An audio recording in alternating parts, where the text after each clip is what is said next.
His cross has spoken peace. Come rest from sin and striving. Find endless stores of grace. The heart that turns to Jesus is cleansed from every stain. Oh, how deep, how wide, how long. Oh, how vast the love of Jesus. Oh, how sure, how sweet, how strong. Oh, how vast His love for us. So lift your eyes to Jesus, arise from doubt and shame.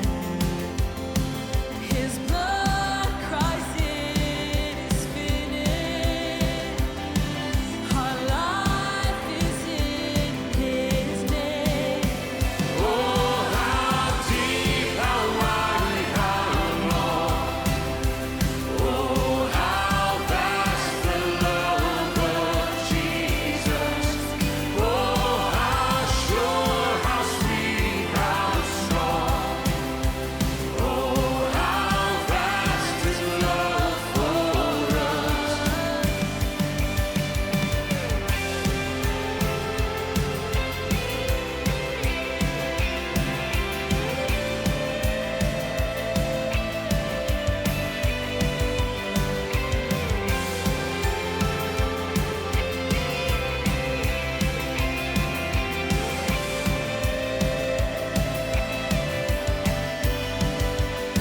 What now can separate us?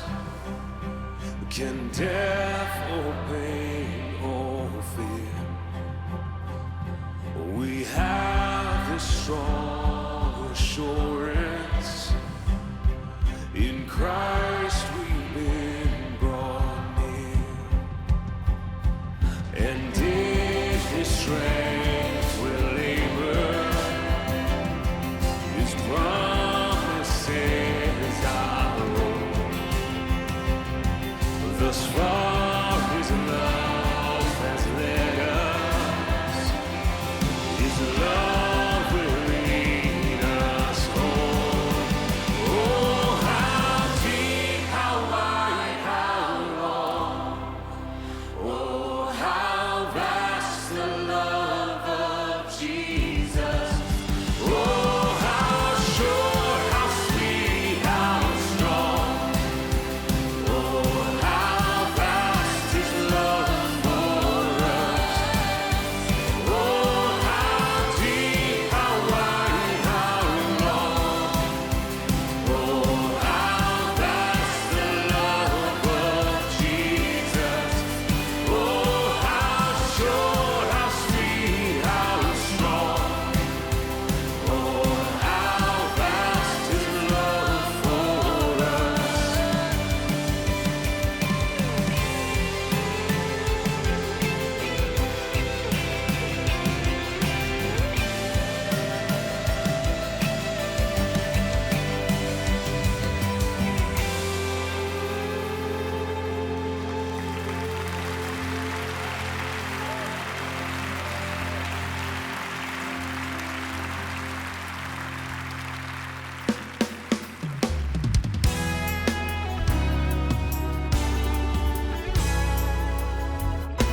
Praise to the Lord Almighty, ruler of the earth.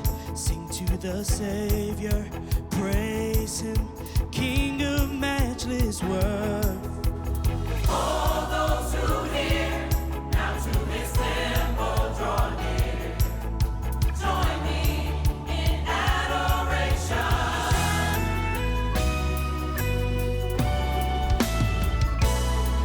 Praise to the Lord, exalted over everything. He gives you shelter, refuge underneath His wings. Have you not seen?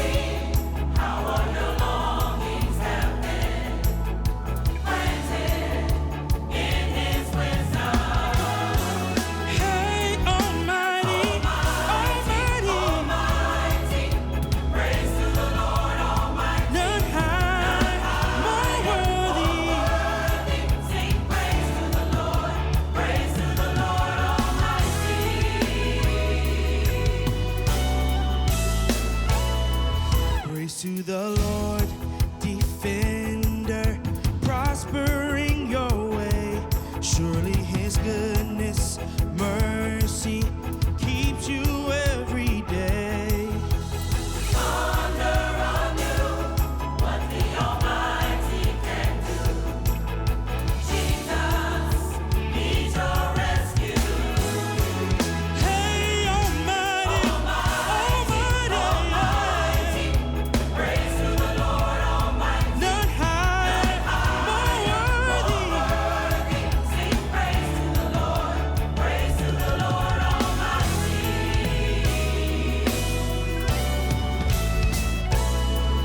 Praise to the Lord, he's worthy.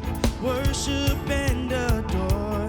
Let everything that's breathing come and praise the Lord. Let the Amen sound from His people again. Let the Amen, Sound from His people again. let the Amen, Sound from His people again. Give Him all the glory. hey, Almighty, Almighty, praise to the Lord Almighty. none high, more worthy. Sing praise to the Lord.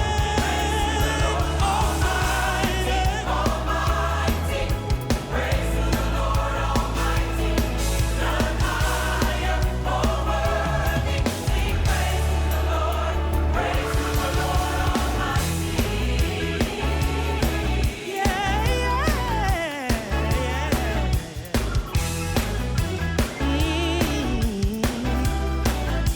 Praise to the Lord Almighty.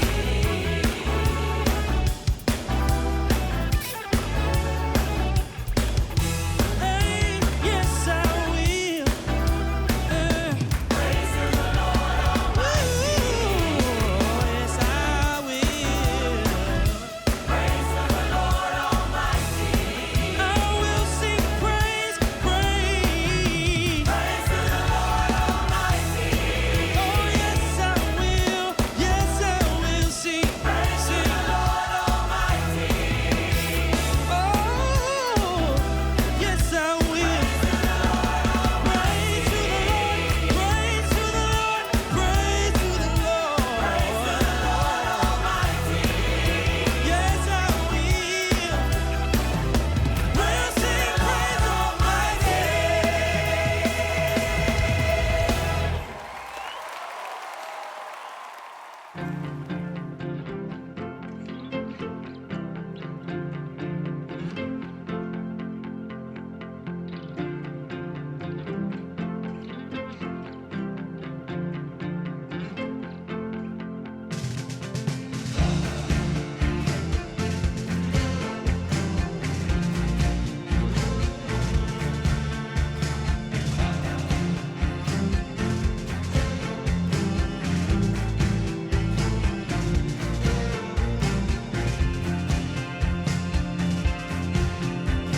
The blessing of the Father, gift of grace and love, the promise of the Savior for power from above, a wondrous gift that's given for confidence and mission. Holy Spirit, you make all things new. Spirit of God, breathe on me now. Source of life, come revive my weary heart.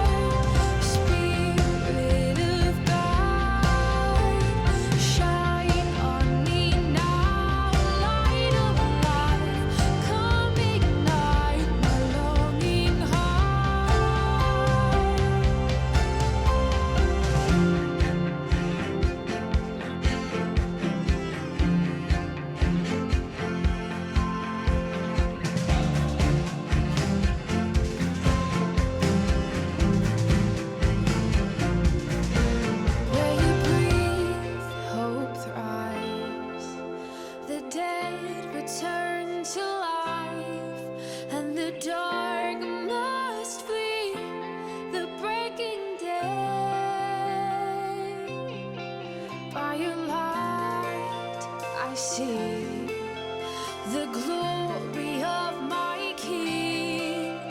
Beholding him, I will be changed. Spirit of God, breathe on me now. Source of life, come revive my weary heart. Spirit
Olá, sejam muito bem-vindos neste dia, este dia que o Senhor fez para adorarmos ao nome de Jesus Cristo.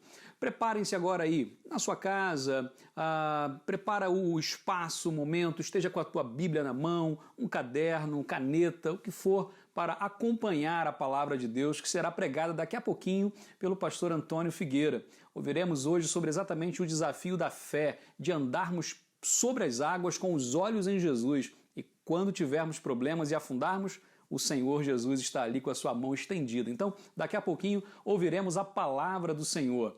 Neste momento, então, queremos também agradecer a Deus por todas as mamães, ou seja, todas as mulheres que tiveram o privilégio ou de gerar, de dar a vida a uma nova pessoa, ou talvez a mamãe do coração, que cuidou de alguém. Então, nós queremos agradecer a Deus também pelo Dia das Mães. Mãe, um beijão aí para a senhora também, que Deus abençoe grandemente. Agradeço a Deus por, nesse instante, podermos orar e agradecer e louvarmos todos juntos. Apesar do distanciamento, estamos juntos, conectados com o Senhor, todos debaixo da mão poderosa do nosso Deus. Eu não sei como é que está o teu coração nesta manhã, mas é hora de concentrarmos os nossos pensamentos, o nosso coração diante de Deus. Vamos orar nesse instante. Ó Deus, muito obrigado. Obrigado porque até aqui o Senhor tem nos ajudado. Obrigado, ó Deus, porque apesar de tudo que temos vivido nesses últimos meses, ó Deus, apesar do luto de muitas famílias, apesar da enfermidade, apesar, ó Deus, das dificuldades financeiras que muitas famílias estão a passar e ainda virão a passar, nós temos a plena certeza de que o Senhor é o Deus que tudo proverá. Assim como até aqui o Senhor tem cuidado de nós. Nós oramos, ó Deus, agora também agradecendo por todas aquelas mulheres que tiveram o privilégio de serem mães. Aquelas, ó Deus, que foram mães biologicamente falando, mas também aquelas que são mães do coração. Que o Senhor esteja abençoando a vida de cada uma agora. Ó Deus, sabemos o trabalho tão intenso, importante, fundamental que essas mulheres têm e tiveram em todas as nossas vidas. Obrigado também, ó Pai, por tudo que o Senhor já tem feito neste tempo.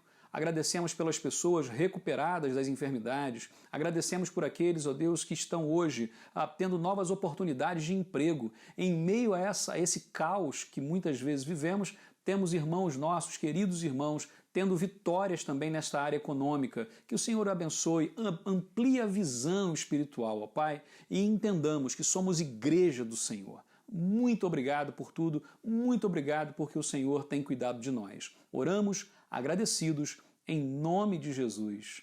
Amém, Senhor, amém. Vamos celebrar, vamos louvar. Abra o teu coração, abra a tua boca e durante toda esta celebração, mesmo em casa, quando pedirmos para levantar a mão, ou para bater uma palma, ou para fazer uma oração, para repetir uma palavra, seja o que for, faça isso. É como se estivéssemos juntos agora, conectados, ok? Então vamos lá. O meu coração anseia pelo Senhor. O salmista vai dizer que o nosso coração deve ter esse anseio por Deus como o cervo brama pelas águas. Então, neste momento, erga a sua voz, louva o Senhor com a gente. Que Deus te abençoe poderosamente. Como é bom voltarmos a cantar e podermos louvar o nome de Jesus. E com este tempo vamos começar já com anseio. Que possamos cantar juntos, onde quer que esteja.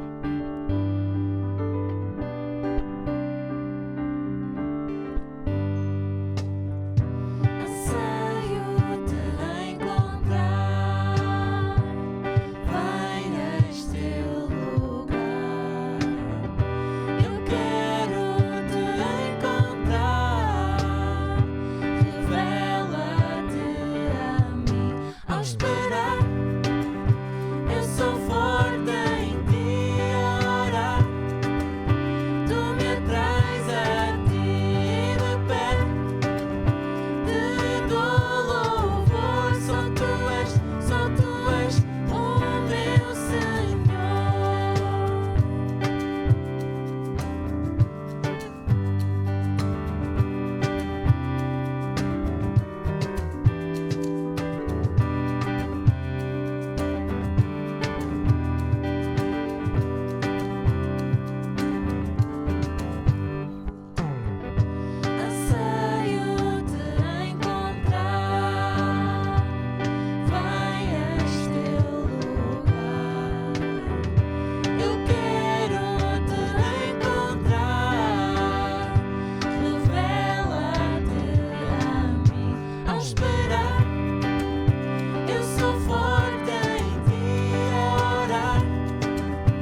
juntos também o nome de Jesus Cristo.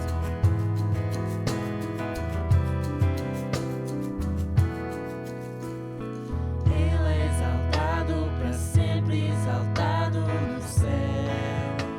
Eu louvo, Ele é exaltado para sempre, exaltado em seu nome. Louvarei. Ele é o Senhor, sua verdade reinará. Terra e céu proclamam seu santo nome. Ele é exaltado para sempre, exaltado o Rei. Ele é o Senhor. Ele é o Senhor, sua verdade reinará. Terra e céu proclamam seu santo nome. Ele é exaltado para sempre, exaltado o Rei. Ele é exaltado para sempre, exaltado o Rei. Ele é exaltado para sempre, exaltado o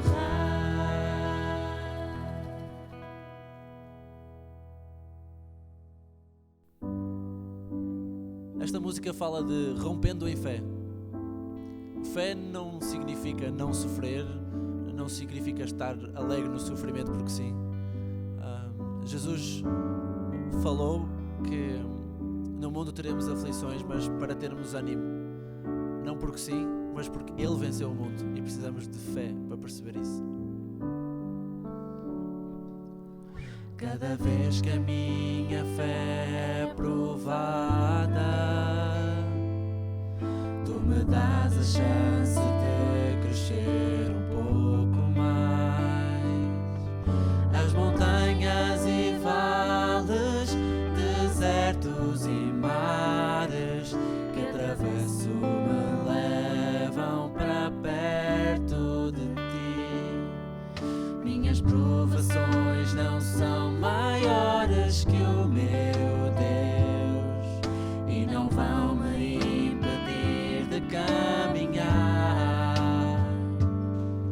Se diante de mim não se abrir o mar, Deus vai me fazer andar por sobre as águas, rompendo em fé. Minha vida se revestirá do teu poder, rompendo em fé. Com ousadia todo o mal eu posso enfrentar. Vou lutar e vencer, vou plantar e colher. A cada dia vou viver rompendo em fé.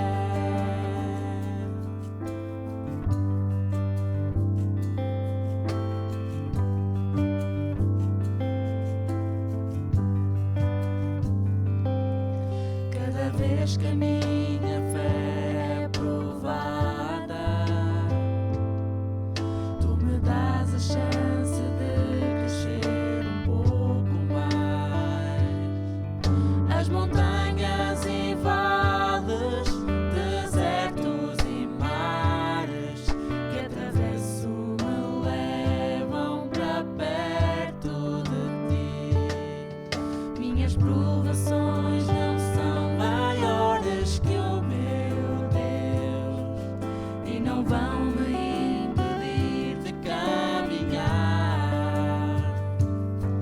Se diante de mim não se abrir o mar, Deus vai me fazer andar por sobre as águas, rompendo em fé. Minha vida se revestirá do teu poder, rompendo em fé. Com ousadia todo o mal eu posso enfrentar.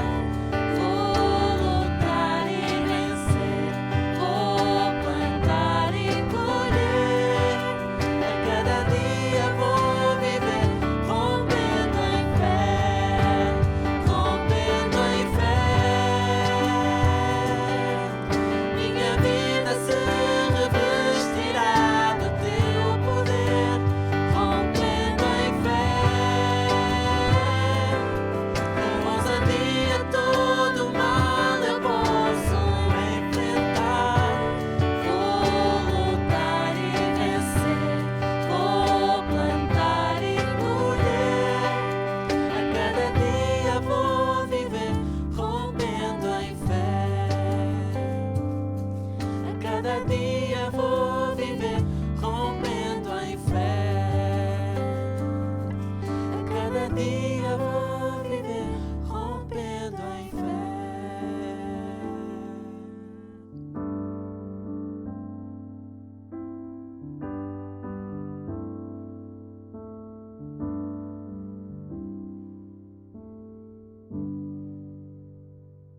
Esta semana, no passado dia 5 de maio, o mundo de língua portuguesa celebrou o seu dia, o dia da lusofonia, que significa, ou que tem a ver com o facto de haver cerca de 260 milhões de pessoas em todo o mundo que falam esta nossa língua portuguesa, a língua de Camões.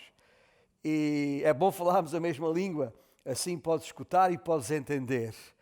Mas é interessante que isto não aconteceu por mero acaso. Já foi há mais de 600 anos que este processo iniciou, quando no reinado de Dom João I, aqui em Portugal, vai fazer agora este mês de agosto anos, ou seja, no dia 7 de agosto, para ser exato, quando uma frota com mais de 20 mil homens saiu do porto de Faro, rumo ao norte de África, à conquista da cidade de Ceuta. A conquista da cidade de Ceuta, em 1415, foi o início deste avanço para o ultramar, para além do continente europeu, para rumo ao desconhecido, para conquistar, para desbravar, para descobrir terras. E esta foi a época dos descobrimentos que justifica hoje podermos celebrar esta lusofonia. Agora, no século XV, os nossos marinheiros, quando se começaram a afoitar para o sul, para o desconhecido, procuravam sempre que possível navegar de forma a irem tendo em vista, ou à vista, a costa africana, do seu lado esquerdo, a bom bordo. Faziam-no por segurança e por isso, aliás, foi por isso mesmo que o passar do Cabo do Bujador, um dos primeiros cabos difíceis de ultrapassar, foi de facto uma proeza imensa. Porquê? Porque era preciso, devido a uns baixios que havia ali naquela área, era preciso que os barcos se afastassem muito da costa. Tanto que deixavam de ver a costa. Isso dava medo, de facto dava medo. E esta forma de seguir rotas marítimas tomou a designação que usamos até agora e temos ouvido muito nestes últimos meses, a designação genérica de navegar à vista. Ou seja, navegar de acordo com as circunstâncias, sem ciência, sem risco de maior, embora sempre com algum risco.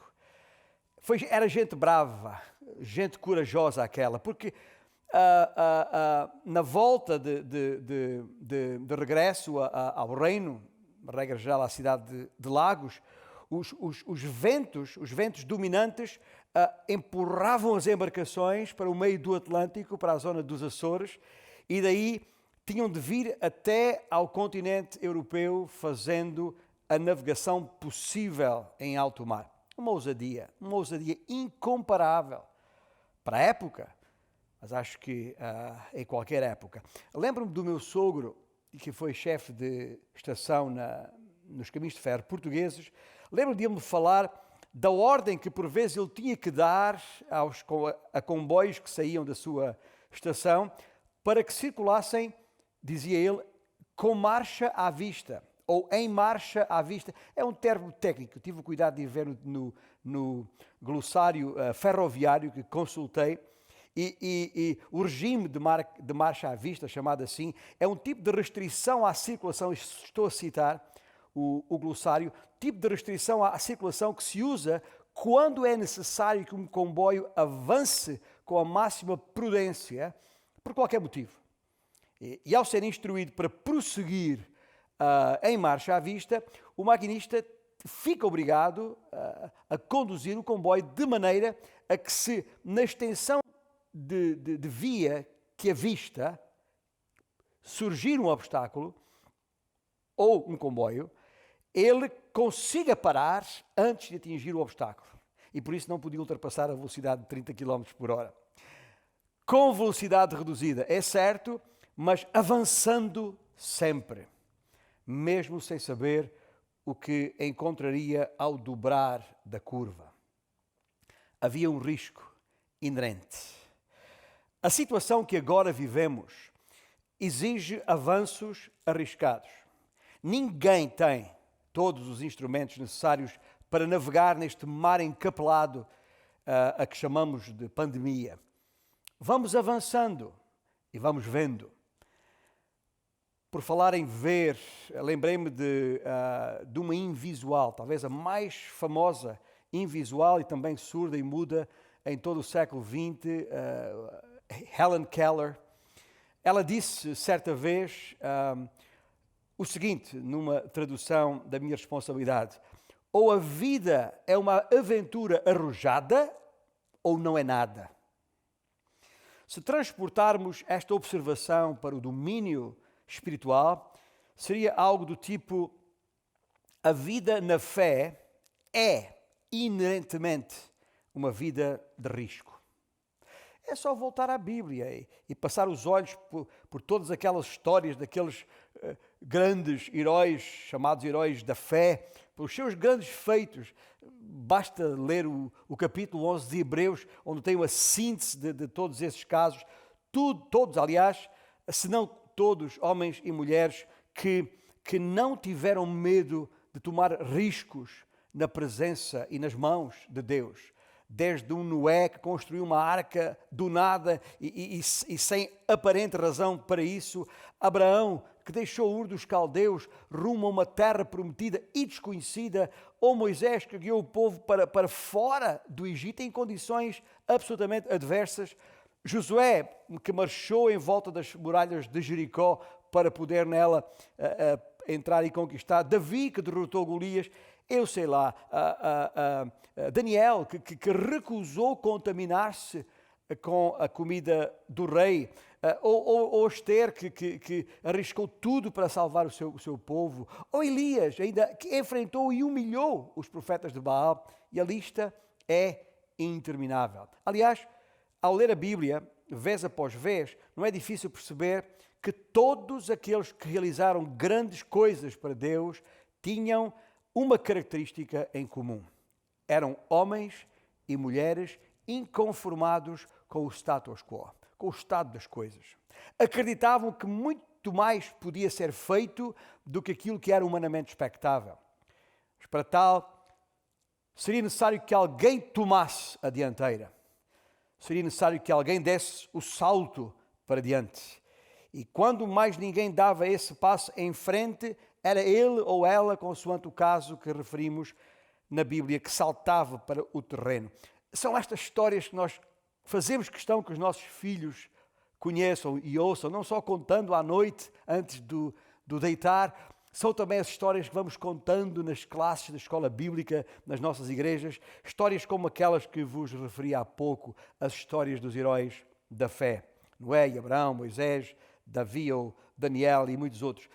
Falamos dessas almas nobres porque foi gente que depôs as suas vidas aos pés do Senhor. E é este tipo de pessoas que nós fazemos questão de apresentar aos nossos filhos. São os modelos que queremos, que gostaríamos que eles seguissem. E isso porquê? Isso porque queremos que o risco é inerente, como disse Helen Keller. O risco é inerente à vida na fé. E se não nos dispusermos a correr esse risco, jamais saberemos o que significa viver pela fé. Se só tomares uma decisão, quando tiveres todas as respostas que esperas, se receares avançar por ainda não teres a garantia de que tudo vai acontecer exatamente como gostarias, então a fé continuará a ser um enorme mistério para ti. Entre todas as histórias, e eu há pouco só referi casos no Velho Testamento, pensando no Novo Testamento, entre todas as histórias que ali temos, que ensinam esta verdade, há uma delas que salta à vista. a cena de Pedro andando sobre as águas.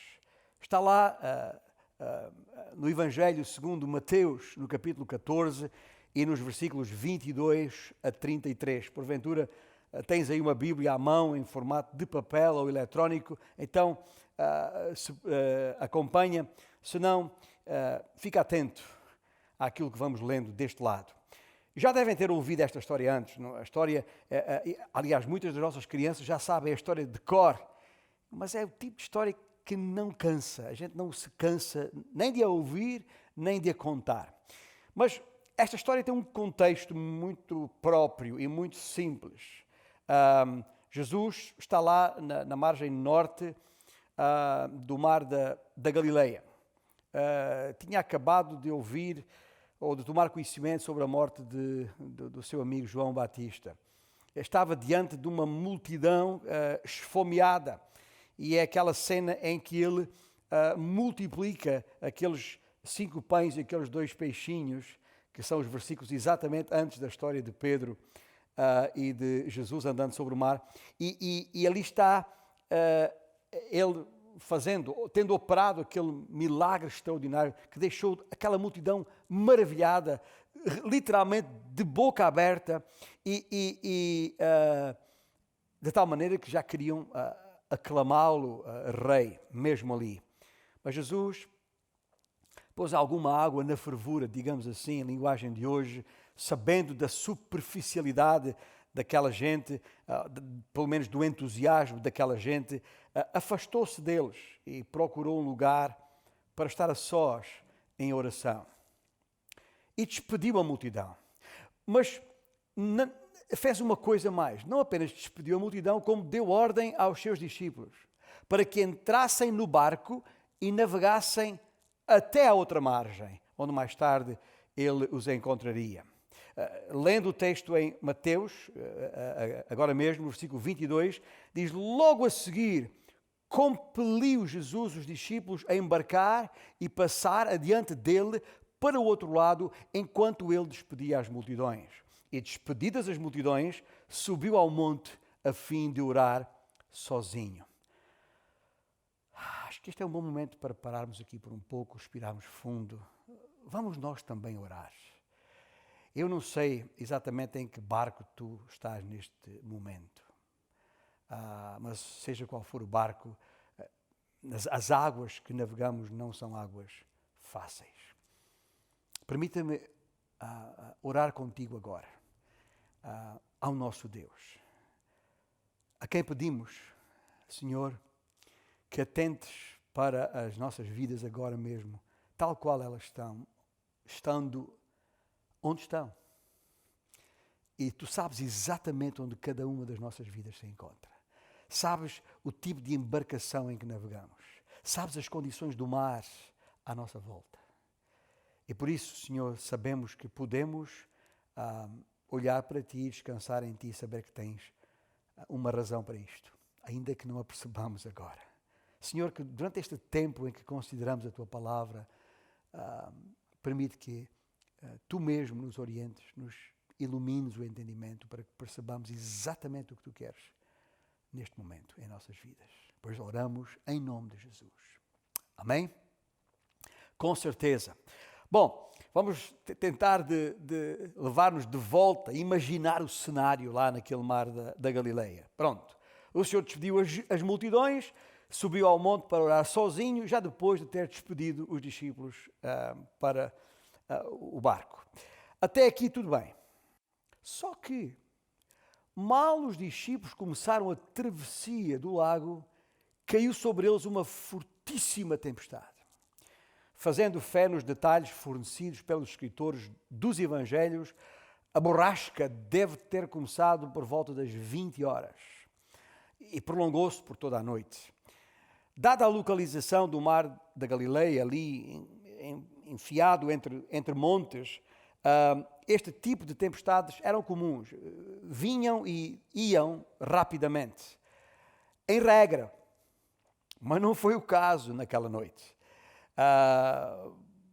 Bateram as 21 horas, as 22, as 23, passa a meia-noite, é 1 da manhã, 2 da manhã, 3 da manhã, e a tempestade não dá quaisquer sinais de abrandar. E aqueles rudes pescadores, discípulos do Senhor, a remar.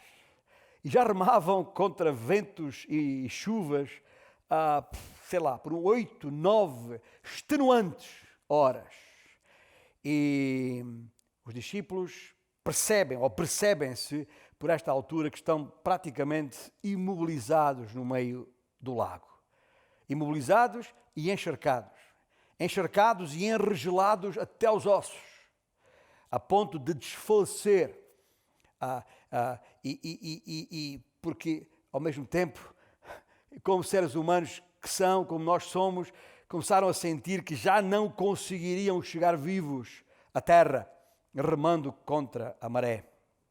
Agora, ao pensar num momento assim tão importante da história bíblica, não podemos deixar de perguntar: como? Como é que aquela gente caiu numa situação assim?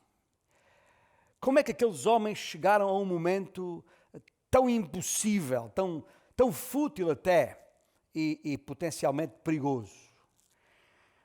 Leia-se no versículo 22 que diz: logo a seguir compeliu Jesus os discípulos a embarcar.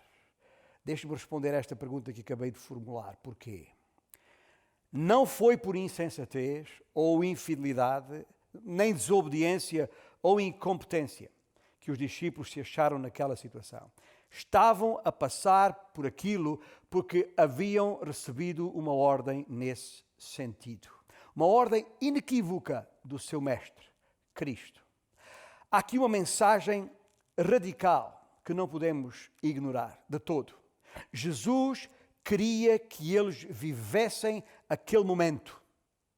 Ou seja, não foi um momento acidental, contrário ao seu plano, o seu plano de transformação daquelas vidas que por isso eram chamadas seus discípulos. Não foi à margem do seu poder divino, nem da sua divina compaixão. Aquele momento não constituiu qualquer obstáculo ao que de muito bom Ele queria, como sempre quer fazer nas nossas vidas. No caso, na vida daqueles homens. Fazia parte do seu plano. Jesus sabia e sabe exatamente o que está a fazer. Sabia com precisão onde eles iriam estar naquele momento. Afinal, Jesus é o Senhor Deus Criador. Ele sabe tudo sobre ventos e águas. Não foi, nem nunca será apanhado de surpresa.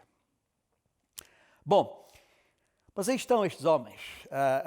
Quando foi tempo de embarcar, embarcaram. E ali agora estão no tempo de remar. É a hora de remar.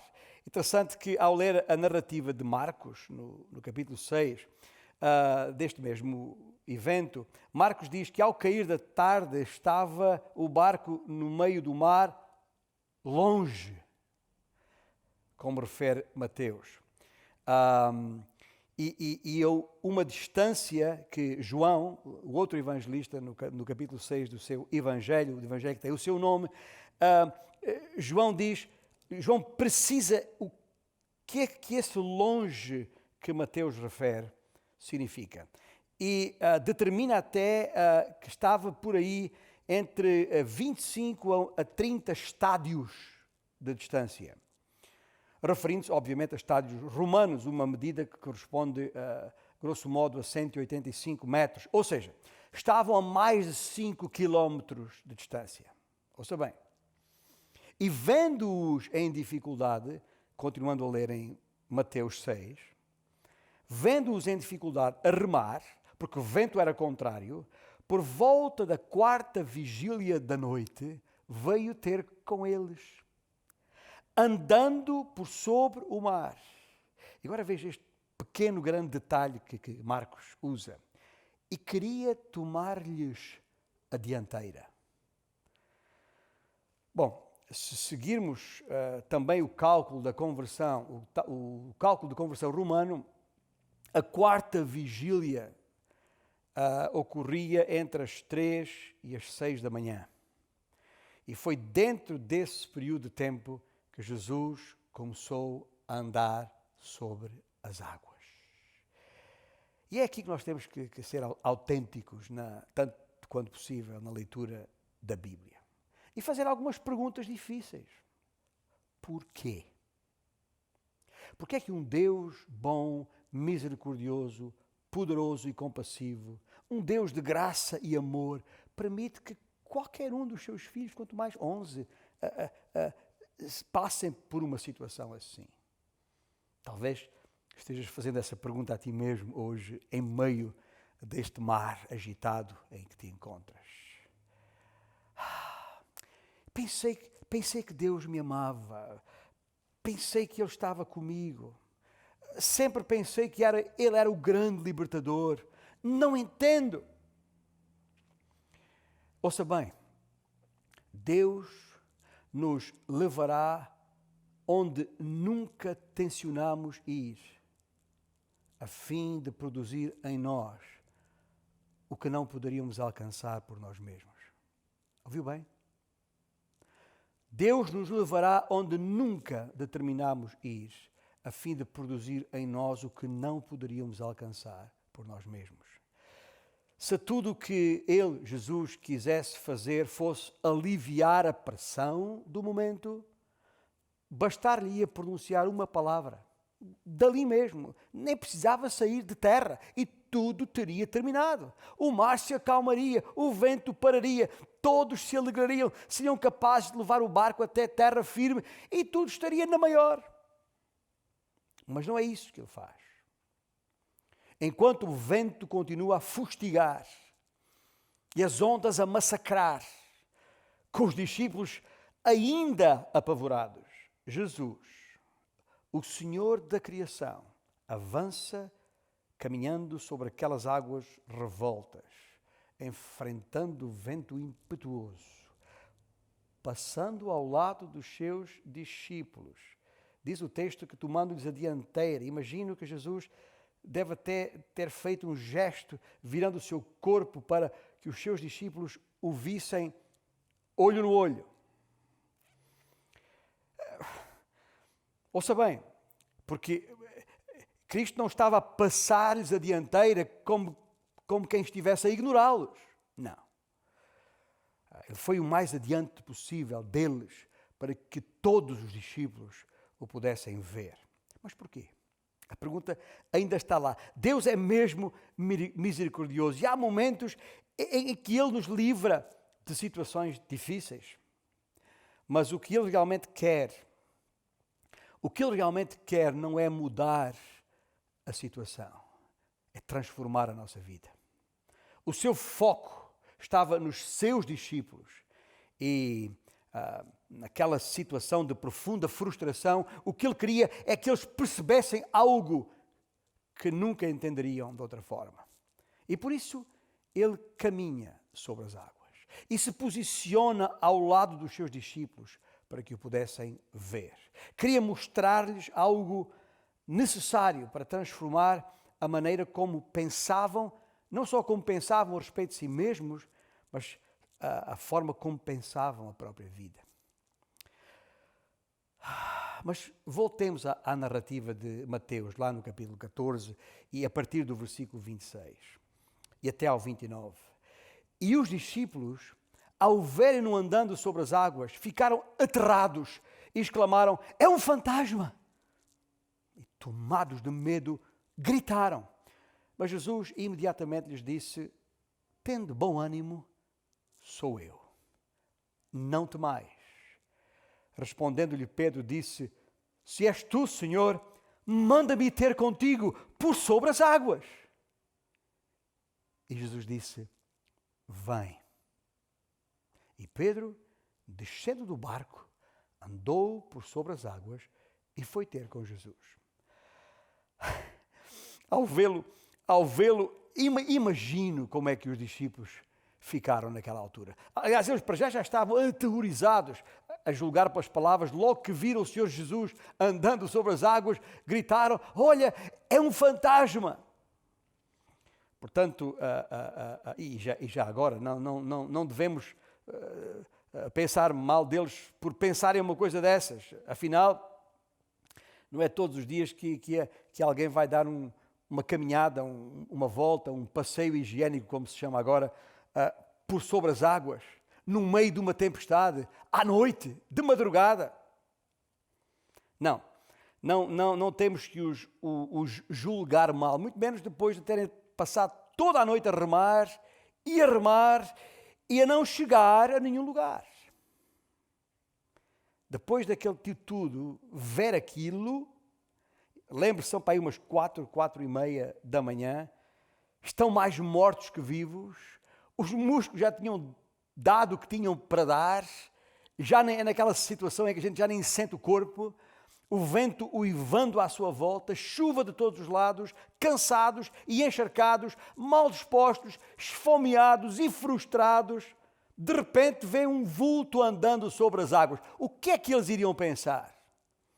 Se eu estivesse no barco naquela situação, provavelmente teria reagido da mesma maneira.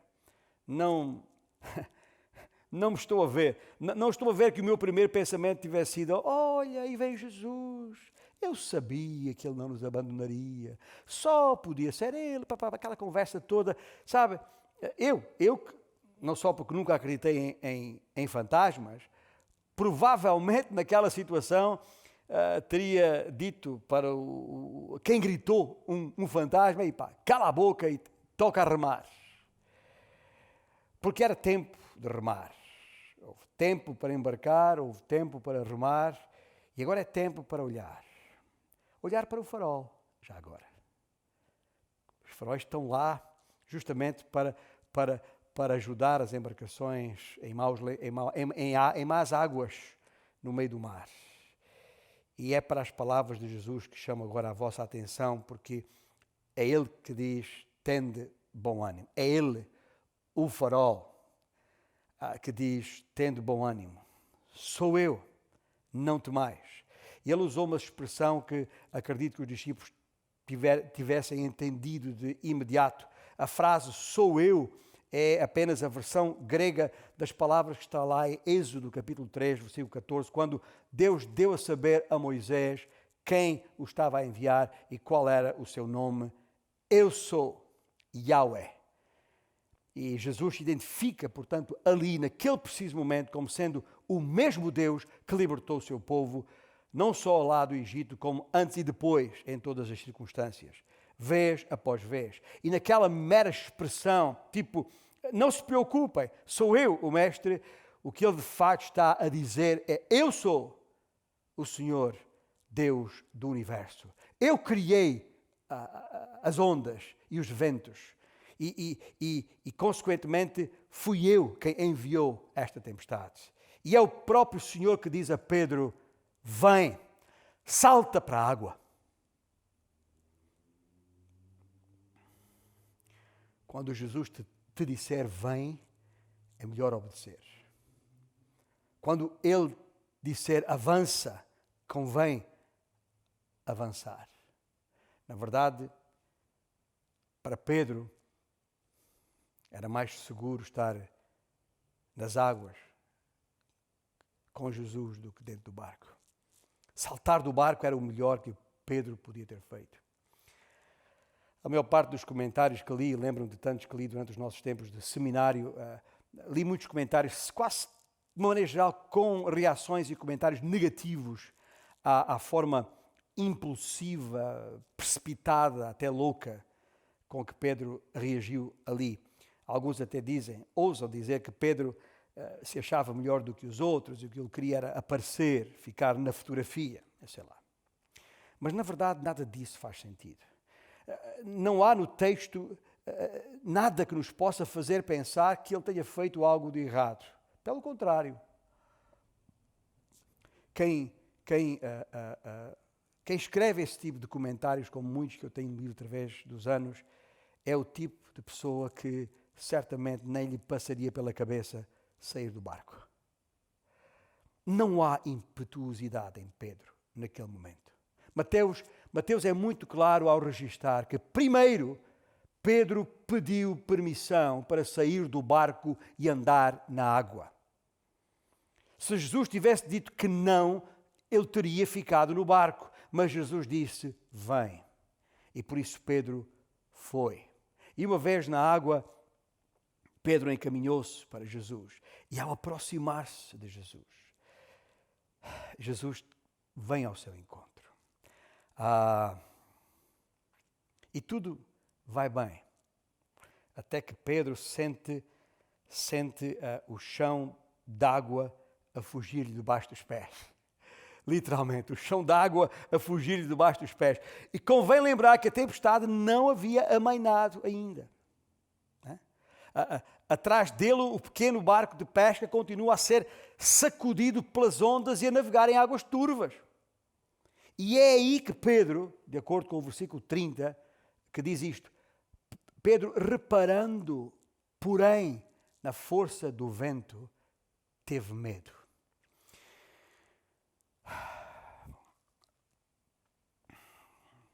Quantas vezes sentimos medo? Mas o vento que Pedro sentiu naquele momento em que teve medo, já lá estava. O vento esteve sempre lá. A tempestade durava havia horas.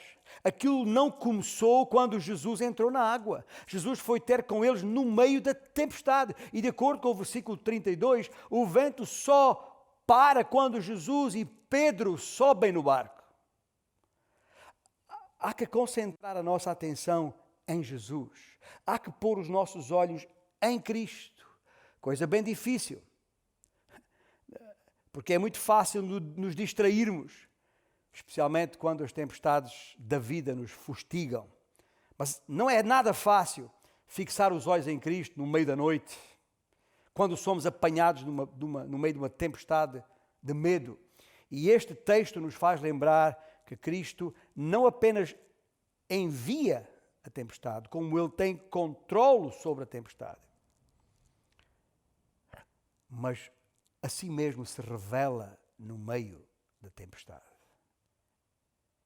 Tempestades vêm à nossa vida não poucas vezes, permitidas pelo Senhor para que nos aproximemos dEle e o conheçamos melhor do que conhecemos.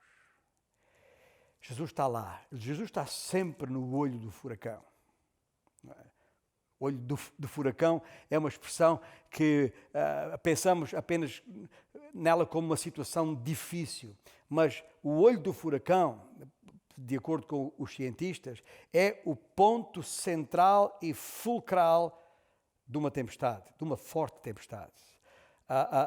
Apesar da aflição circundante, aí, no olho do furacão, persiste tempo calmo, podendo até, através dele, avistar-se o céu limpo.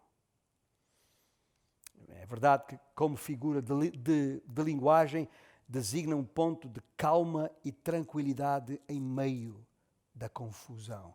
E Jesus está sempre no olho do furacão. Muitas vezes é só aí, quando as tempestades da vida ameaçam virar o pequeno barco da nossa fé, que os nossos olhos conseguem ter a mais pura visão, a mais límpida, a mais cristalina visão de Cristo. O que fazer então? Pede a Deus que te ajude a ter uma fé concentrada. Foca-te em Jesus. Segue o seu feixe de luz. Fixa os teus olhos no Filho de Deus. Quero relembrar aqui que o vento sopra sempre à nossa volta. Mais cedo ou mais tarde, a tempestade vem. Não temos escolha, nem podemos controlar nem o tempo em que ela chega, nem os seus efeitos. Hoje pode estar céu limpo, amanhã mesmo podemos estar enfrentando ventos e marés, ventos contrários, entenda-se. Amanhã podemos estar atolados na maior das adversidades. A vida vira ao virar da esquina, num abrir e fechar de olhos. O que aconteceu com Pedro pode acontecer com qualquer um de nós. Num lapso de tempo, a gente se esquece de Jesus e lembramos quem somos e onde estamos. Estamos a falar de Pedro, um pescador galileu, cujo lugar é dentro daquele barco. E naquele momento ele olha por si abaixo e repara onde tem os seus pés. E só vê água ali abaixo. E que profundas águas. E que assustadoras águas. E é aí que a sua mente, de repente, o informa, mas o que é que eu estou aqui a fazer? Não era suposto eu estar aqui a caminhar na água. O meu lugar é no barco. E ele só sentiu isto quando perdeu o foco em Jesus e começou a afundar. E ao afundar-se na água, talvez iluminado por um qualquer relâmpago do céu, Pedro pronunciou uma das mais pequenas orações em toda a Bíblia. Eu diria uma oração relâmpago. Salva-me, Senhor. Está lá no versículo 30. Curta, mas ciente. Quando a gente está a afundar, não há tempo para grandes orações. Se não afunda antes de dizer amém. A Bíblia diz que de imediato o Senhor o alcançou pela mão. As palavras que dirigiu a Pedro então são muito importantes. Homem de pequena fé, porque duvidaste? Na versão portuguesa, homem de pequena fé são 4 palavras, mas no grego, Jesus usa apenas uma palavra, oligopistos, que é como se estivesse a dar a Pedro uma alcunha ou um apelido. Pedro oligopistos.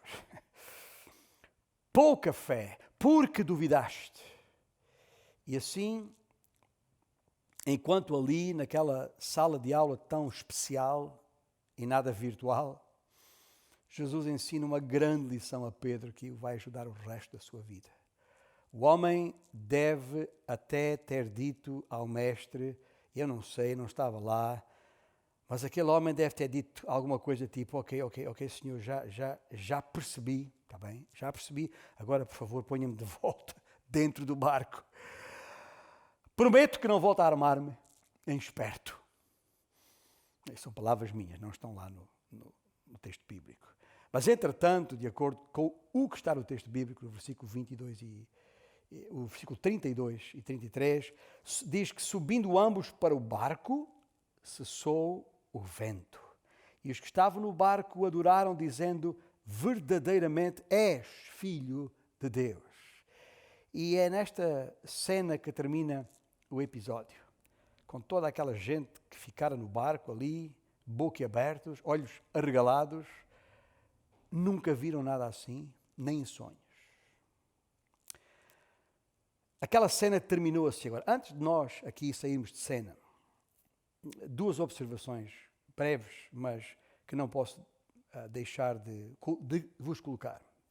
Primeiro, temos de dar crédito a Pedro, porque se dispôs a fazer o que mais ninguém quis fazer.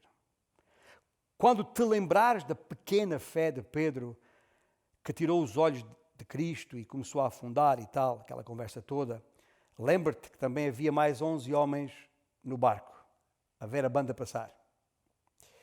Para alguém afundar, tem de estar na água. Enquanto permaneceres no barco, não vais afundar, mas tampouco caminharás sobre as águas. Esta não é a história do Bartolomeu a andar sobre a água, porque o Bartolomeu não saiu do barco. Esta não é a história do Mateus a andar sobre as águas, porque o Mateus não saiu do barco. Esta não é a história do grande João a andar sobre a água, porque o João não saiu do barco. É a história do Pedro a andar sobre as águas, porque ele foi o único com a coragem suficiente para saltar do barco para fora da sua zona de conforto. Talvez outros também queriam. Talvez algum outro o tivesse feito se Pedro tivesse ficado mais tempo. Mas há que dar crédito a este homem. Ele o fez, os outros não. E por isso a história é sobre ele e nenhum dos outros nomes é sequer mencionado na história. Portanto, antes de criticar Pedro pela sua pouca fé, convém lembrar que alguma fé é melhor do que fé alguma, como a daqueles que ficaram para trás. A segunda observação que tenho que deixar contigo é esta. Quando Jesus deu a Pedro o apelido de pouca fé, não foi para o repreender por ter ousado tanto, mas por ter confiado tão pouco. Estás a ver a diferença? Jesus não disse, Pedro, devias ter ficado no barco. Jesus não repreendeu Pedro por ele ter saído do barco. Outro sim, o que Jesus lhe disse foi, Pedro, se tivesses mantido os olhos em mim, podias ter atravessado o Oceano Atlântico. Isso me leva a uma nota final sobre saltar do barco. Que se nada do que disse até agora te convenceu, pode ser que esta minha última palavra o faça. Todos vamos morrer um destes dias. Uns mais cedo, outros mais tarde. Ou morremos no barco ou morremos na água. Uns morrem da doença, outros morrem da cura. Eu estou com 62 anos de idade e francamente já sinto o peso dos anos. Não que me sinta velho. Na verdade sinto-me como se tivesse 26. Mas não tenho. Olho para os meus 4 filhos, 2 a caminho dos 30, outros 2 a caminho dos 40. Tanto eu como a minha mulher já caminhamos para os 70. E vejo neles não apenas um enorme potencial, como também uma grande energia. E quando jogo futebol junto com os meus rapazes, e ainda o faço de vez em quando, mais de quando do que à vez, quando eles passam por mim com uma velocidade que já não consigo acompanhar, é aí que eu percebo. Já não fico bem na fotografia. É o custo da vida para todos nós. Se vivemos o tempo suficiente, vamos ver novas gerações a surgir. Eu não vos quero deprimir nesta parte final da minha mensagem, da parte de Deus para vós. Mas é só para lembrar que a importância desta vida está enquanto a vivemos. Até ao meu último momento, quero viver cada momento ao máximo das minhas capacidades no serviço de Cristo e na expansão do seu reino, fazendo tudo o que estiver ao meu alcance para o avanço da sua causa no mundo. Naturalmente, à luz dos princípios dele, Jesus, que é o Rei, que é o Senhor, sejam quais forem os riscos que isso implicar. Cristo nos chama para vermos o que Ele está a fazer. Vem cá, vê o que eu estou a fazer. Mas mais, vem cá ao meu encontro, porque eu quero que o faças comigo e quero que o faças de todo o coração. Afinal, quem é que ficou bem na fotografia? Foi Pedro, que quase se afundou, ou os outros 11 que nem tentaram? É por isso que não pregamos sobre os outros 11, apenas sobre Pedro. Porque esses 11 jogaram pelo seguro. Pedro assumiu o risco. E por isso, 2000 anos depois, ainda falamos nisto. Percebe que é arriscado andar sobre as águas? Sem dúvida. É até possível que te afundes. Mas só quando saíres do barco é que vais descobrir.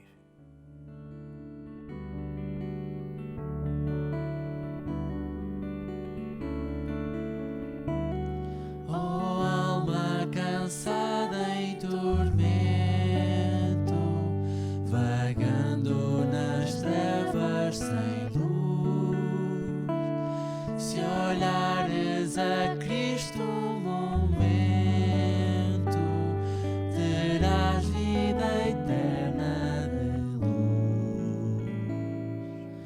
Põe os teus olhos em Cristo, contempla seu rosto sem par, e as coisas da terra se ofuscarão quando a luz da sua glória mostrar.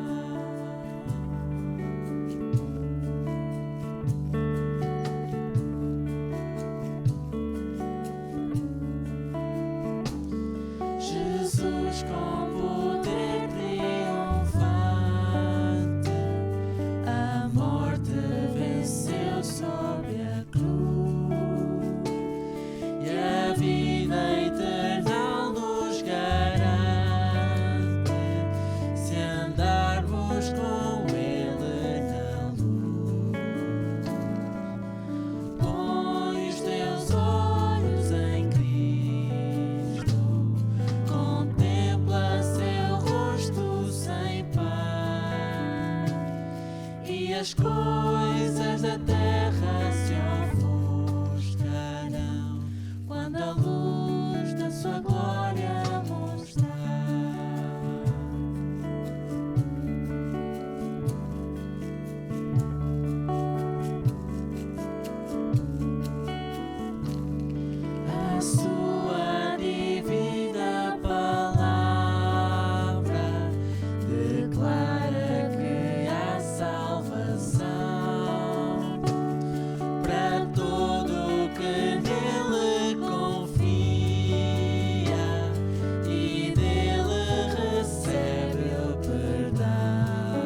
isso que temos que fazer.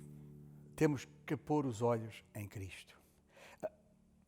A minha sugestão de navegar à vista é saltar para a água sem perder de vista o farol, que é Jesus. Há que seguir a sua palavra eterna e não andar de acordo com cartas e mapas obsoletos que já nos fizeram encalhar tantas vezes e em tantos locais diferentes. Vamos avançando e vamos vendo. Mas para avançar, lembre-se, é preciso entrar na água, ainda que agitada e profunda. Cristo, a nossa voz de comando, é também aquele que caminha na água. Veja só, ao nosso lado. Fecha os teus olhos, agora mesmo, aí onde estás, para orarmos juntos a este Deus soberano, maravilhoso. Pai nosso, obrigado, Senhor, pela Tua palavra. Mais uma vez, tão direta, tão inequívoca. Obrigado, Senhor, porque a Tua voz se pode ouvir no meio da tempestade e se pode ouvir de forma tão cristalina. Senhor, Tu nos conheces e sabes muito bem do que somos feitos, a nossa fragilidade, a nossa vulnerabilidade, as limitações que ainda temos enquanto habitarmos neste corpo sujeito à corrupção. Ó Deus, nós ousamos pedir-te para nos concederes a capacidade de assumir o risco, saltando para a água. Sim, navegando à vista, com certeza, mas com cautela, com certeza que sim, não sabendo o que vem depois da curva, é verdade, mas avançando sempre, sabendo que depois da curva, depois do cabo dobrado, do cabo das tormentas, do cabo, seja que cabo for, Senhor, Tu ali estás, para avançar ao nosso lado. Ajuda-nos, Senhor, a tomar, a saltar, a assumir o risco. Sacode-nos para sairmos de dentro deste nosso barco de conforto para fora.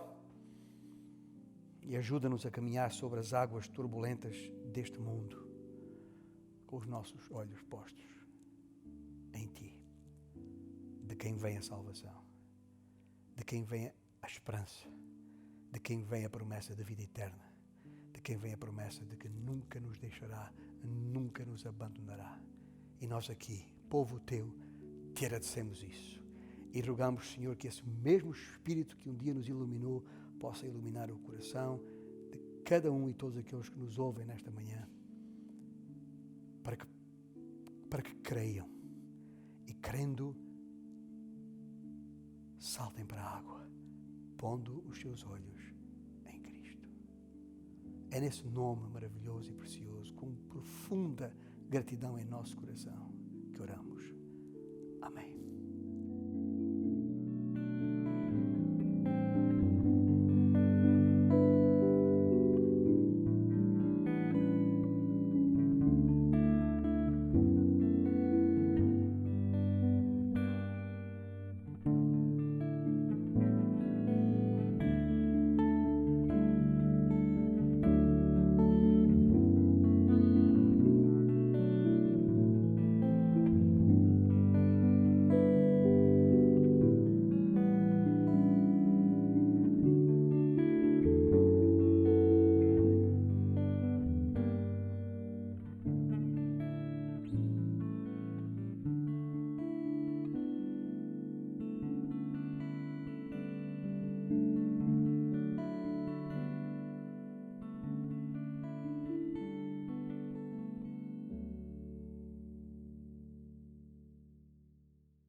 His cross has spoken peace. Come rest from sin and striving. Find endless stores of grace. The heart that turns to Jesus is cleansed from every stain.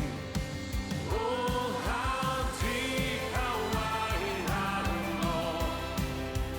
Oh, how vast the love of Jesus. Oh, how sure, how sweet, how strong. Oh, how vast His love for us. So lift your eyes to Jesus. Arise from doubt and shame. His blood cries it is finished. Our life is in His name. Oh, how deep, how wide, how long. Oh, how vast the love of Jesus. Oh, how sure, how sweet, how strong. Oh, how vast His love for us.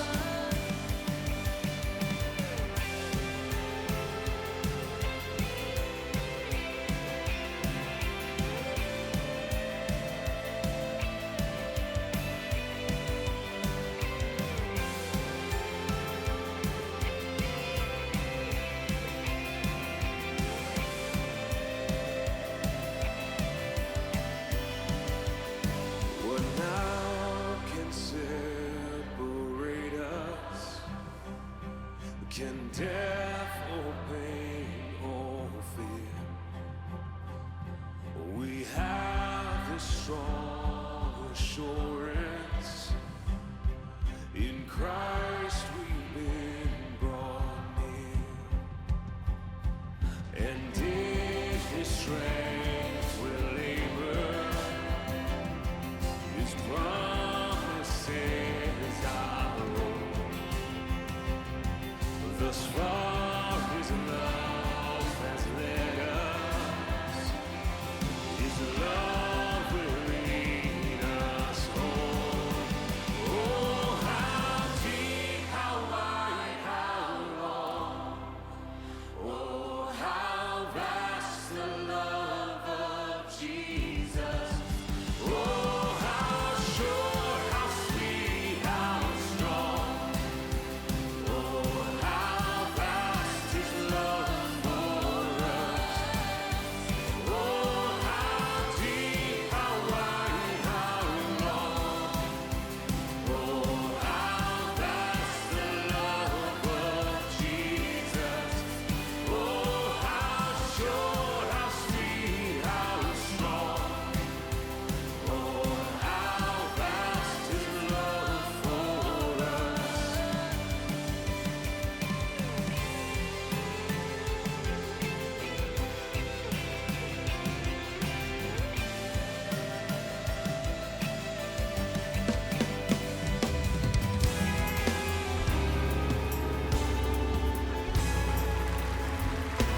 Praise to the Lord Almighty, ruler of the earth. Sing to the Savior, praise Him, King of matchless worth. All those who hear, now to His temple draw near. Join me in adoration.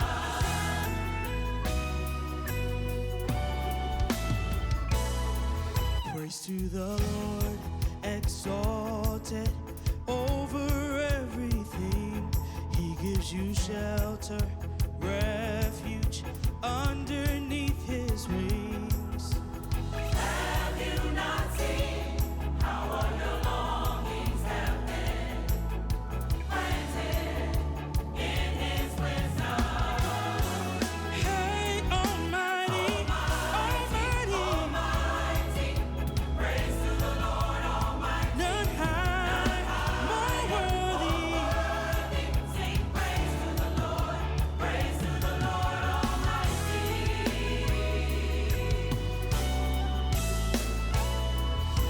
to the Lord, defender, prospering your way. Surely his goodness, mercy keeps you every day.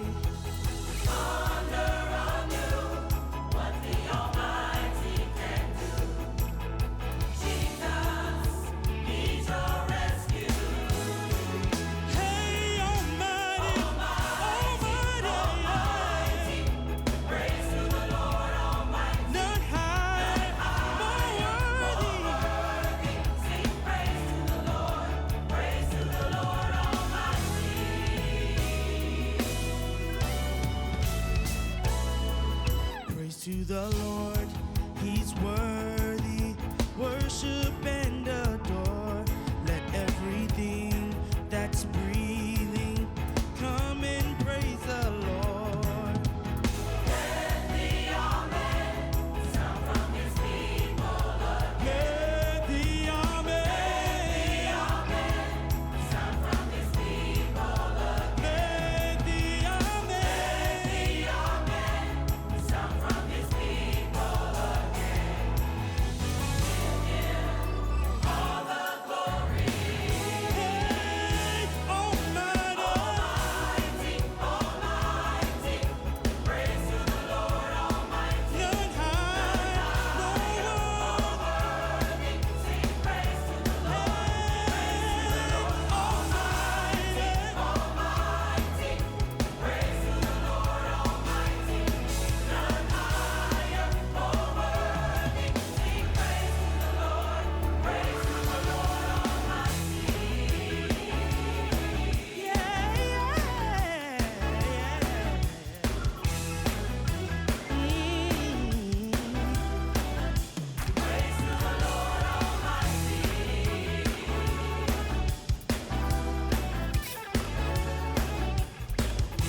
Hey, yes, I will.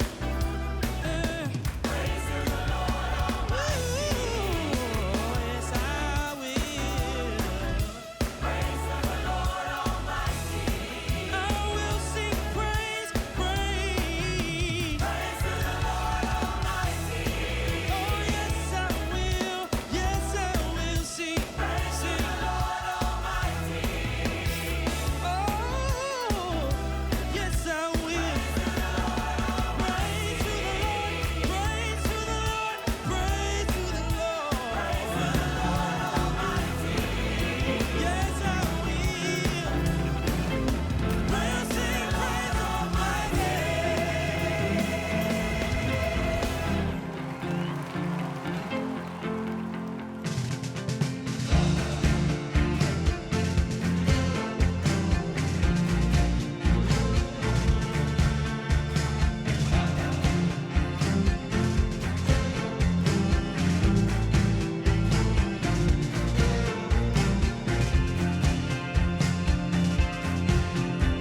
The blessing of the Father, gift of grace and love, the promise of the Savior for power from above, a wondrous gift that's given for confidence and mission. Holy Spirit, you make all things new. Spirit of God, breathe on me now. Source of life, come revive my weary heart.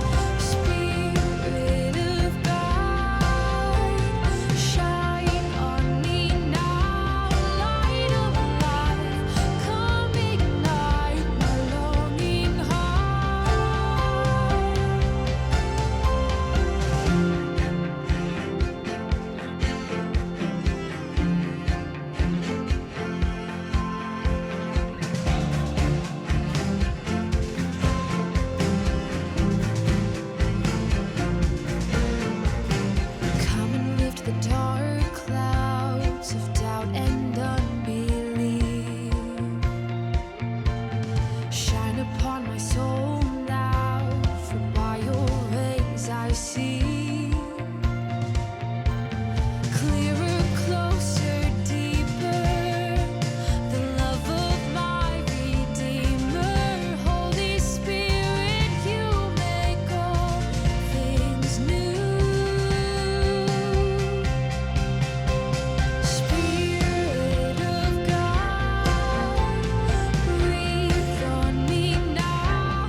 Source of life, come revive my weary heart. Spirit of God, shine on me now.